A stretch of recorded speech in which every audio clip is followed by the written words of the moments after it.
안녕하세요. HSK 전문 강사 김윤정입니다. 이 시간에는 10월 HSK 5급 시험을 대비해서 대비 특강을 진행해 보도록 하겠습니다. 자, 오늘은 독해 3부분을 진행을 할 거예요. 독해 3부분은 제 수업을 계속 들으신 분들은 알겠지만 시간 싸움이 굉장히 중요하고 독해 1부분이랑 2부분에 비해서 조금 등한시 여기기 쉽잖아요. 왜냐면 1부분, 2부분이 공부할 게 많으니까.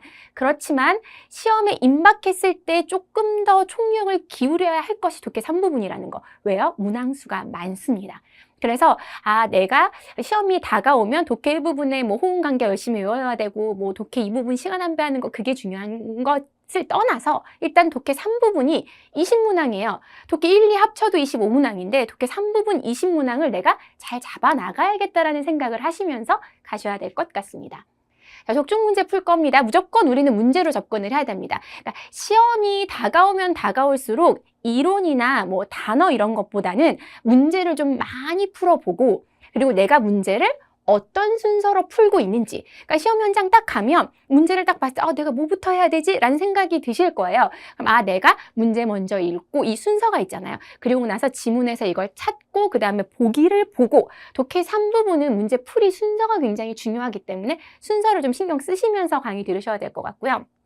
모든 영역이 다 마찬가지입니다. 공부를 하실 때는 우리가 수능 공부할 때 고3 때도 그렇고 출제 의도, 출제자의 의도가 중요하다. 이 사람이 도대체 이 수험생한테 뭘 노리고 얘가 뭘 알았으면 좋겠어서 이 문제를 내는지에 대해서 출제 의도를 정확하게 파악을 하셔야 되고요. 그에 상응하는 전략까지 신경 쓰시면서 요 3단계를 걸쳐서 강의 진행해 보도록 하겠습니다. 자, 매번 독해 3부분 볼 때마다 이제 숨이 턱턱 막히시기가 되게 쉬울 거예요. 지문이 너무 길고 이제 압박이 딱 오죠. 하지만 이 모든 지문을 꼼꼼하게 다 읽고 100% 내 것으로 소화해서 문제 푸는 거 아니라고 말씀드렸어요. 설령 그것이 가능한 실력을 가지고 계시더라도 이걸 다 읽고 이해하는 데 있어서 우리에게 주어진 시간이 너무나 짧습니다. 그죠? 빠른 속도로 문제를 풀어야 되기 때문에 독해 시간 싸움이 5급부터는 사실 시간을 굉장히 신경을 쓰셔야 된다는 거.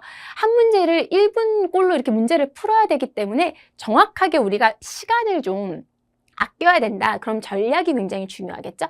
근데 청나라 왕조 때 시작하면서부터 이제 이게 불길한 감정이 쫙 와요. 보통 독해 3부분은 설명문이거나 이야기 형식의 글인데 이야기가 좀 현대 글이면 좀 읽을만 하잖아요. 아버지와 내가 이야기를 하다가 이런 인생의 경험에 대해서 논하고 이런 거면 괜찮은데 옛날 이야기, 고대의 구다의故事가 나와버리면 압박이 딱 와요. 이거 어떡하지? 특히나 중국에서 체류 기간이 길지 않고 거의 한국에서 이제 학습식으로 위주로 공부를 하신 분들한테는 이야기 형식, 특히나 이 구다의故事의 경우에는 조금 더 어렵게 받아들여질 수 있기 때문에 근데 우리는 시험 성적은 따야 되니까 전략을 좀 신경 쓰면서 볼게요. 문제 제게 4문제가 있는데 먼저 앞에 2문제를 보시면 为什么로 물어보고 있고요. 짱잉이라고. 왜냐하면 이게 좀 중요한 게 뭐냐면 이야기 형식이라는 건 인물을 중심으로 사건이 일어나고 있는 거거든요. 그럼 인물과 사건 중심으로 무조건 파악을 해야 되고 문제도 그걸 위주로 나올 거라는 거. 그래서 원인을 묻는 문제 좀 기억하셔야 되고요. 짱잉이라는 사람이 등장을 하나 봐요. 이 사람에 대해서 좀 신경 써야 되고 3번이랑 4번은 전형적인 패턴의 문제이죠. 옳은 거를 골라라. 다음 중에 옳은 사항을 골라라. 그리고 마지막 문제는 주제. 이야기 형식은 웬만하면 주제 문제는 꼭 나온다고 보셔야 되는 거죠. 그럼 이제 첫 번째랑 두 번째는 그 내용에서의 세부 디테일에 대해서 물어보고 그다음에 세 번째 문제는 글 전체에서 옳은 걸 골라라. 마지막은 주제. 이렇게 흘러가는구나 라고 생각하시면 좋을 것 같아요. 자, 지금은 문제를 파악한 거고요. 문제 풀이를 할 겁니다. 그러니까 제가 독해 3부분이 어떻게 흘러가는지 문제를 설명을 드린 거고요. 풀이의 순서는 첫 번째 무조건 지문 읽지 마세요. 무조건 문제 먼저 읽으셔야 된다라는 거. 문제를 읽고 문제를 4문제를 다 읽어두세요. 그러니까 사실 5급은 웬만하면 거의 순서대로 풀리거든요. 그러니까 71번은 거의 첫 단락에서 풀리고 72번은 그 다음 이렇게 순서대로 풀리는데 조금 난이도가 높은 문제의 경우는 순서를 이렇게 어긋나서 풀리는 경우가 있어요. 6급은 그런 문제가 많거든요. 그러니까 72번보다 73번이 먼저 풀리거나 이런 경우가 있기 때문에 4문제를 다 읽어두시는 게 조금 편해요. 근데 어차피 3번째 문제 오르는 거고 4번째 문제 주제면 첫 번째, 두 번째 문제만 조금 더 디테일하게 기억해서 지문 읽다 그 부분이 나오면 이제 공략하면 되잖아요.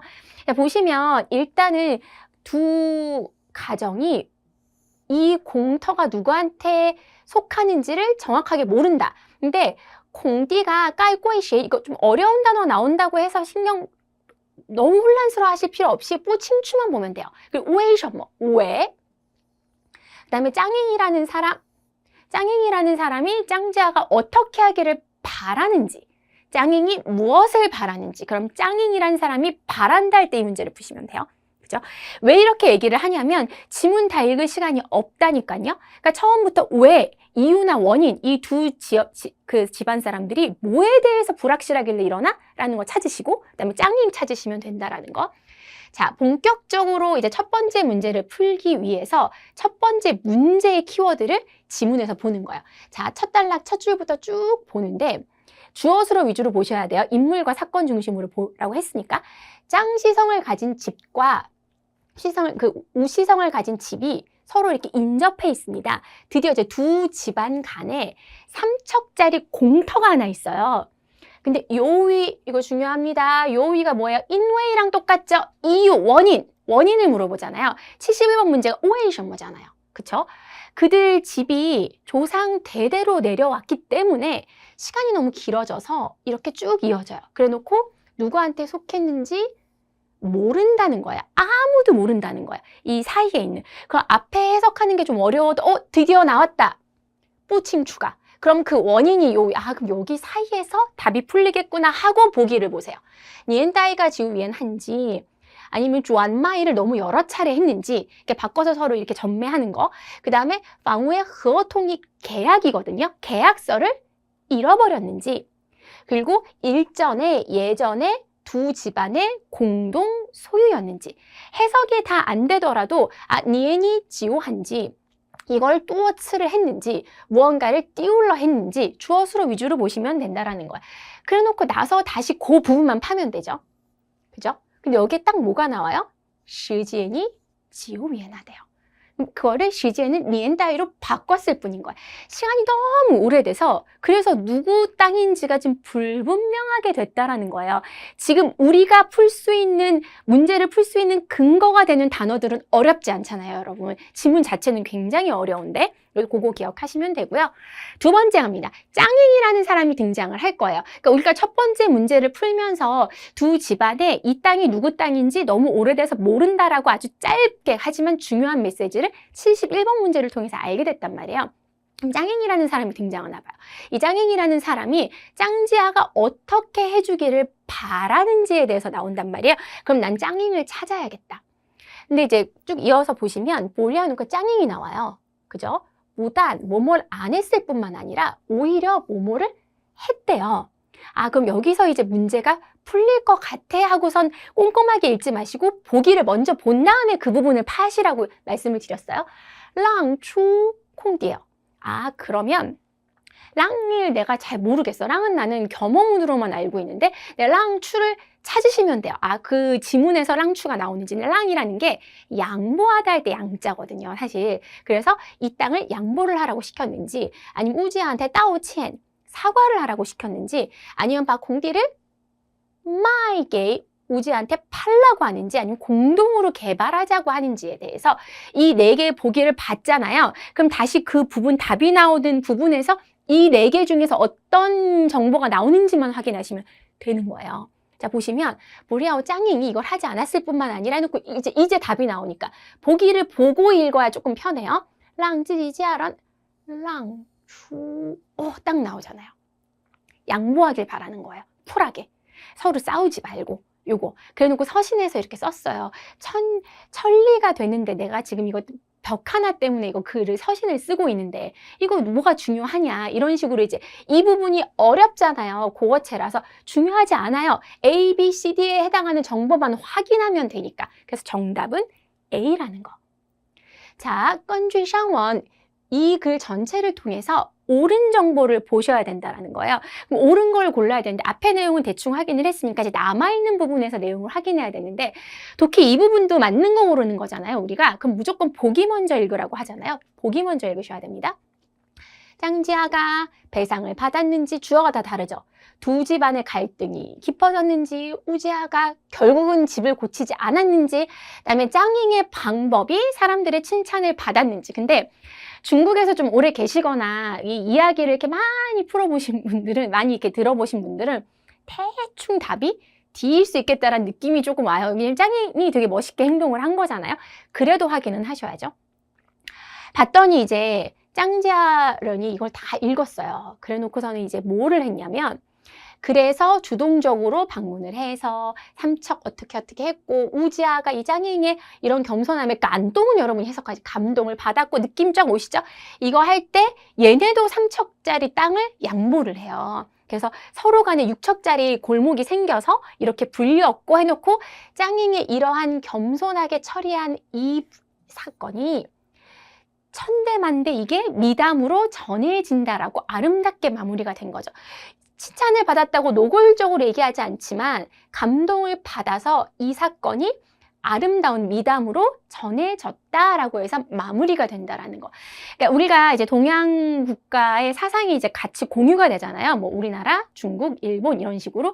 그래서 이게 대충 이게 권성징악이고 인과응보고 이런 식으로 흘러가는구나. 그래서 옛날 이야기 같은 경우에는 조금 선한 방향으로 마무리가 되기 때문에 그런 쪽으로 접근을 하시는 것도 해석이 안 될 경우에는 가능할 수 있다라는 거죠. 주제 묻는 문제 볼 겁니다. 일반적으로 이야기 형식의 글은 마지막 단락에 분명히 주제를 이야기를 해줘요. 그러니까 설명문 같은 경우에는 뭐 두 갈씩이나 아니면 미갈씩, 그래서 첫 번째 단락이랑 마지막 단락을 보시고 주제를 고르는 게 좀 필요한데, 이야기 형식 같은 경우는 아시잖아요. 쭉쭉 이야기를 한 다음에 이 글을 통해서 우리에게 주는 이 교훈은 이거다라고 이야기를 하는 거, 그걸 조금 신경을 쓰셔야 되는 거죠. 마지막 단락 볼 겁니다. 그 전에 보기를 먼저 보고 마지막 단락을 보는 게 좀 현명하겠죠. 채은랑이 뭔지 몰라도 겸손하게, 겸허하게 양보하는 거거든요. 채은랑을 모를 수 있어요. 그럼 이거를 할 줄 알아야 되는지 요 단어를 찾으시면 되고요. 정단저어는 용감하게 책임을 져야 된다. 행복은 스스로가 쟁취해야 된다. 이웃간에는 서로 도와야 된다. 그렇죠? 여러분이 생각할 때 이웃간에 서로 도와야 된다고 이 글을 쫙 읽고 생각할 수도 있겠지만, 그 여러분의 생각이죠. 이 글에서 이야기하고자 하는 주제를 내가 골라야 되는 거지, 내가 이 이야기를 통해서 얻을 수 있는 교훈을 고르시는 게 아니에요. 주제가 나와 있으니까. 마지막 단락 보셔야 됩니다. 쭉쭉 가요. 이걸 사람들에게 옛말에 이렇게 이르기를 해놓고, 치은랑 주어 보이시죠?